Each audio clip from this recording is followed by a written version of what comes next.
रूस पर यूक्रेन के हमले जारी हैं। रूसी नियंत्रण वाले खैरसोन में धमाके हुए हैं। खैरसोन के अस्पताल पर गिर गया है बम। इस वक्त की सबसे बड़ी और अहम खबर ये है।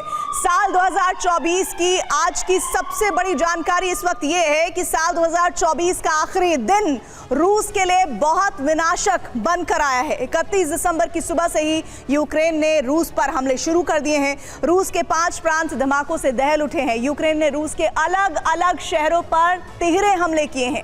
ये हमले बाइडेन की ओर से यूक्रेन को मदद जारी करने के बाद किए गए हैं। यूक्रेन ने एक साथ अपनी ड्रोन फोर्सेस, गुरिल्ला टीम और एजेंट्स को एक्टिवेट कर दिया है। रूस के सीमाई इलाकों में लेकर मॉस्को और कजान तक यूक्रेनी सेना ने हमले किए हैं। रूस में 2024 का अंत यूक्रेन के बारूद से हुआ है, लेकिन यूक्रेन में 2025 की शुरुआत रूसी मिसाइल हमलों से हो सकती है।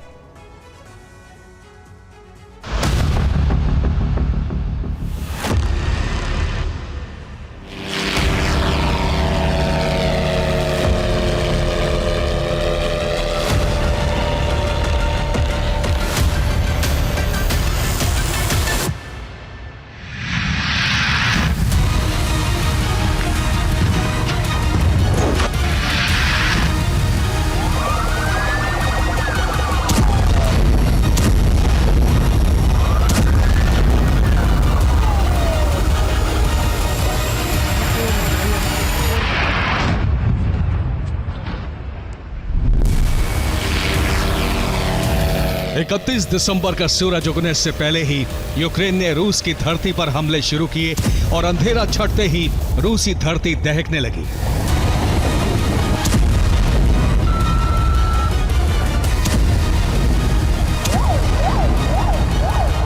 यूक्रेन ने एक साथ 3 तरीके से रूस पर हमलों की शुरुआत की।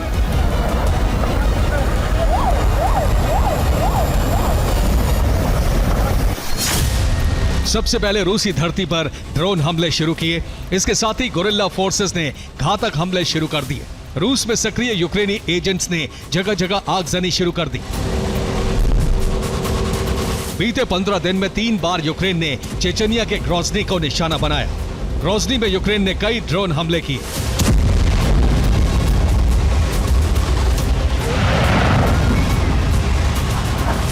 यूक्रेन के ड्रोन हमलों से ग्रोजनी के एक गैस स्टेशन में आग लग गई। प्रेशर टैंक फटने से गैस स्टेशन के पास एक कार रिपेयर सेंटर में भी आग लग गई। रूसी रिपोर्ट के मुताबिक इस हमले में किसी की जान नहीं गई। हालांकि गैस स्टेशन से भड़की आग 450 स्क्वायर मीटर इलाके में फैल गई। ग्रोजनी में आग बुझाने के लिए 14 यूनिट फायर ब्रिगेड लगानी पड़ी। ग्रोजनी के साथ साथ यूक्रेन ने रूस के स्मोलेंस्क शहर पर भी ड्रोन हमले किए।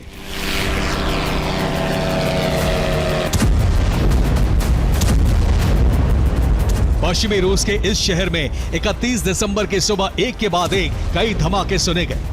यूक्रेन के ड्रोन हमलों से स्मोलेंस्क के एक ऑयल डिपो में आग लग गई। ऑयल डिपो में भड़की आग 31 दिसंबर की दोपहर तक नहीं बुझाई जा सकी। यूक्रेन के ड्रोन हमलों के साथ साथ यूक्रेनी एजेंट्स ने मॉस्को रीजन में भी कई जगह आगजनी की।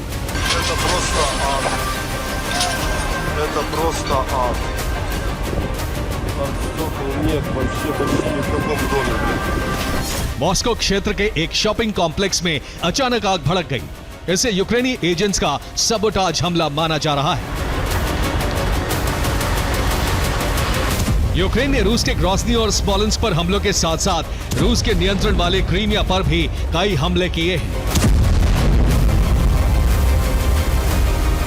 क्रीमिया के सेवास्तोपोल में कई धमाके हुए हैं। रिपोर्ट है कि यूक्रेनी ड्रोन फोर्सेस ने यहां हमले किए हैं। इसके साथ ही रूस के नियंत्रण वाले अजोव सागर तट के पर्स्क पोर्ट पर भी धमाके होने की रिपोर्ट है। इन हमलों से सेवास्तोपोल के एक इलाके में आग भी भड़क गई। 31 दिसंबर को यूक्रेन ने रूस के 2 नेवल बेस को टारगेट बनाया। सेवास्तोपोल बेस पर ड्रोन से हमले किए गए, लेकिन यहां ज्यादा नुकसान की रिपोर्ट नहीं है, क्योंकि रूस पहले ही ब्लैक सी फ्लीट के इस बेस से अपने जहाज पीछे हटा चुका है।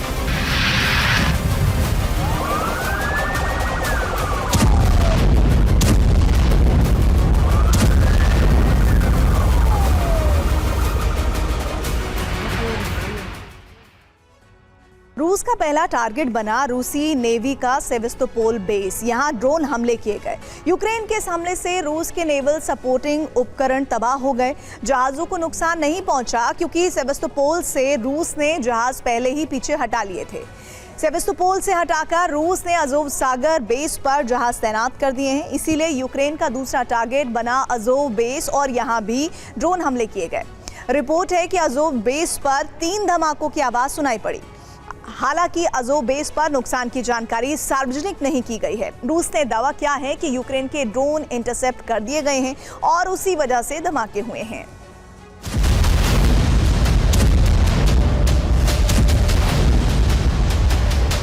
रूसी शहरों और नेवल बेस पर बारूद बरसाने के साथ साथ यूक्रेन ने रूसी फोर्सेस पर गुरिल्ला हमले भी किए हैं।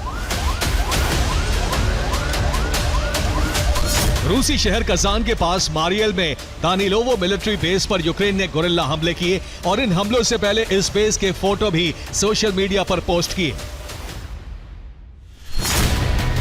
मारियल के दानिलोवो मिलिट्री बेस पर यूक्रेन गुरिल्ला फोर्सेस ने घुसपैठ की। यूक्रेन के क्रीमियन तातार रेजिस्टेंस लड़ाकों ने मिलिट्री बेस पर हमला बोला। रूस ने इस हमले को नाकाम कर दिया। यूक्रेन के बढ़ते हमलों के बाद नए साल में जंग और भड़कने की आशंका बढ़ गई है।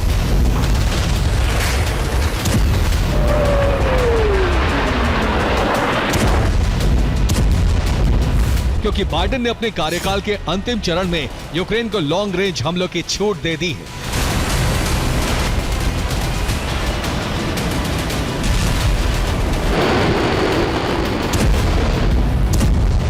बाइडेन ने यूक्रेन के लिए 21,500 करोड़ रुपए की मदद जारी कर दी है।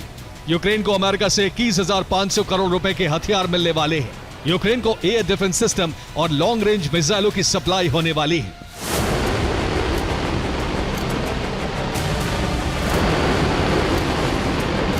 जाहिर है ट्रंप की वापसी से पहले यूक्रेन रूस पर लॉन्ग रेंज हमलों की तीव्रता बढ़ाने वाला है।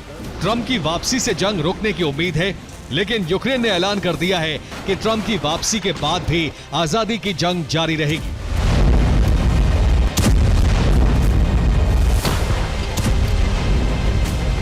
ज़ेलेंस्की प्रशासन के प्रमुख आंद्रे यरमाक ने कहा है कि यूक्रेन की ट्रंप फैक्टर पर नजर है। अगर हथियारों की सप्लाई बंद होती है तब भी यूक्रेन की जंग जारी रहेगी। किसी भी शांति मसौदे में मॉस्को के सामने कीव पर दबाव नहीं बनाया जा सकता है।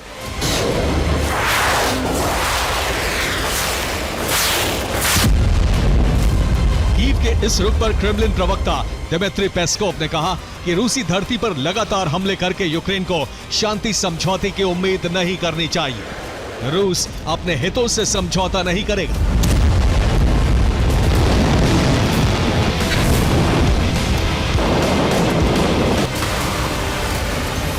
यूक्रेन के लगातार बढ़ते हमलों के बाद यह माना जा रहा है कि ट्रंप की वापसी से पहले ही पुतिन यूक्रेन पर बड़े मिसाइल हमलों का आदेश दे सकते हैं। यूक्रेन पर ओरेश्निक जैसी विनाशक मिसाइलों से हमले फिर शुरू हो सकते हैं। Bureau report, TV9 Bharat.